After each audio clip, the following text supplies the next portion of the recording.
పగ తీర్చుకోవాలా, అయితే అతని మీద ఫేక్ కేసు వేసేయి అనే వాళ్ళ మాటలకి లా చెక్ పెడుతుంది. రియల్ విక్టిమ్ కి లా ఎప్పుడు సపోర్ట్ గా ఉంటుంది. సెక్షన్ 211 ఐపీసీ ప్రకారం ఫాల్స్ కేసు వేసిన వాళ్ళకి 2 years వరకు పనిష్మెంట్ ఉంటుంది, జైలు. సెక్షన్ 182 ఐపీసీ ప్రకారం పోలీసులకు ఫేక్ ఇన్ఫర్మేషన్ ఇస్తే కూడా లీగల్ గా యాక్షన్ ఉంటుంది వాళ్ళ మీద. సెక్షన్ 193 ఐపీసీ ప్రకారం కోర్టులో ఫేక్ స్టేట్మెంట్స్ ఇస్తే ఫేక్ ఎవిడెన్స్ అన్నమాట, దానికి కూడా పనిష్మెంట్ ఉంటుంది. సెక్షన్ 498A ని కూడా మిస్యూజ్ చేస్తే, 498A అంటే భార్య భర్త మీద గానీ, వాళ్ళ ఫ్యామిలీ మెంబర్స్ గానీ, రిలేటివ్స్ మీద గానీ హరాస్మెంట్ కేసు వేస్తే దాన్ని 498A అంట. అలాంటి కేసులో కూడా మిస్యూజ్ చేస్తే, ఫేక్ ఎవిడెన్స్ లో అవి ఫేక్ కేసెస్ వేస్తే కూడా పనిష్మెంట్ ఉంటుంది. దీన్ని సుప్రీంకోర్టు లీగల్ టెర్రరిజం అని చెప్పింది. రివెంజ్ తో కేసు వేసే వాళ్ళకి రియలైజేషన్ ఎప్పుడు వస్తుందో, కోర్టు నోటీసులు, counter cases, defamation cases, anticipatory bails ఇవన్నీ అవసరమా? ఒక్కసారి ఫేక్ కేసు ప్రూవ్ అయిందంటే అది ఇంకా నెక్స్ట్ జెన్యూన్ గా కేసు వేసినా కూడా పాస్ట్ లో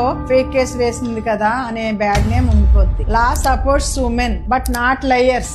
లాని మిస్యూజ్ చేయటం క్రైమ్. హరాస్మెంట్ ని జోక్ లాగా ట్రీట్ చేస్తే అది లాని, విక్టిమ్స్ ని, ట్రూత్ ని ఇన్సల్ట్ చేసినట్లే. ఫేక్ కేసు వేస్తే కేసు క్లోజ్ అవటం ఏమో గానీ లైఫ్ ఓపెన్ అయిపోద్ది.